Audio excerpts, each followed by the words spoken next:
I never thought I'd live to see the day my own son's bride would look me in the eye, smile like a queen, and whisper words so cruel, so sharp, that they cut deeper than any knife.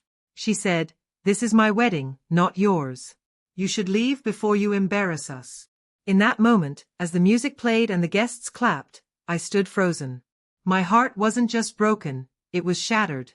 But she had no idea who she was talking to, because what she didn't know was that every flower, every chair, every sparkle of light in that hall was standing because of me. And with one phone call, I could bring it all down. You see, this wasn't just a wedding. This was a test of loyalty. A test between a mother who had given everything for her son, and a bride who thought she had finally won. But if you think this is just another story of a bitter mother-in-law, you're wrong. Because by the end of that night, someone walked out of the hall in tears, someone walked out in shame, and someone walked out stronger than ever before. Let me take you back. My name is Linda. I'm 54 years old, a single mother, and for the last 30 years, my only mission in life has been to raise my son, Daniel. I worked 2 jobs, sometimes 3. I packed lunches, ironed his shirts, stayed up late when he was sick, and clapped the loudest at his school plays. I was his mother and his father, his cheerleader and his guard. So when Daniel met Emily, this sweet-looking girl with golden hair and a voice like honey, I told myself, finally, my son will have the happiness I always dreamed of for him. And when he proposed, and she said yes, I cried tears of joy. I wanted his wedding to be perfect. Not good, perfect. So, I dipped into my savings.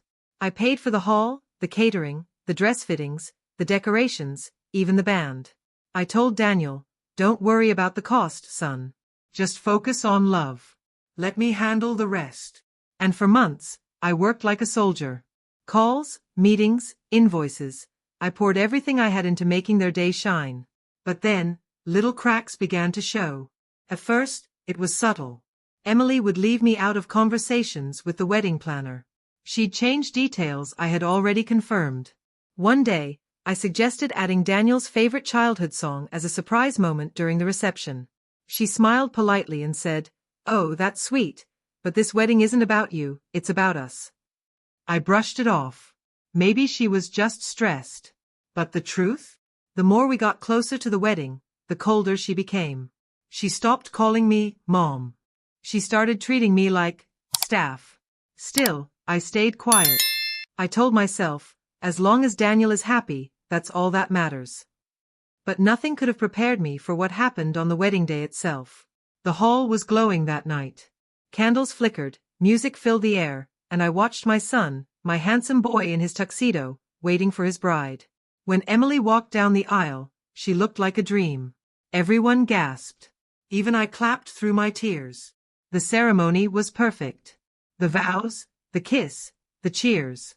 For a moment, I thought maybe all my worries were just in my head. But then, the reception began. I walked over to congratulate the couple. I hugged my son, kissed his cheek and whispered, "I'm so proud of you." Then I turned to Emily. And she leaned close to my ear, with that same sweet smile she had worn all night, and said the words that broke me. "This is our wedding, Linda. Not yours. You've done enough. Why don't you leave now, before people start to notice how out of place you are?" At first, I thought I misheard her. My chest tightened, my knees shook. But no, she meant every word. I looked at Daniel. He didn't hear her. He was too busy laughing with his friends. So I stood there, stunned, with her smile burning into me like poison. I wanted to scream. I wanted to cry. But instead, I walked away. And as I walked, something inside me hardened. I went outside, the cold night air stinging my face. My hands trembled as I reached for my phone. One call. That's all it would take. You see, every vendor, every planner, every decorator, I was the one who had signed the contracts. And every bill? It was still in my name. If I wanted to, I could shut it all down. The food, the drinks, the music, the whole fairy tale. I could ruin her perfect night, the one she thought she owned. And oh, the thought of it made my heart pound. But then, I hesitated. Because this wasn't just about her. This was about my son. Would I destroy his happiness, just to teach her a lesson?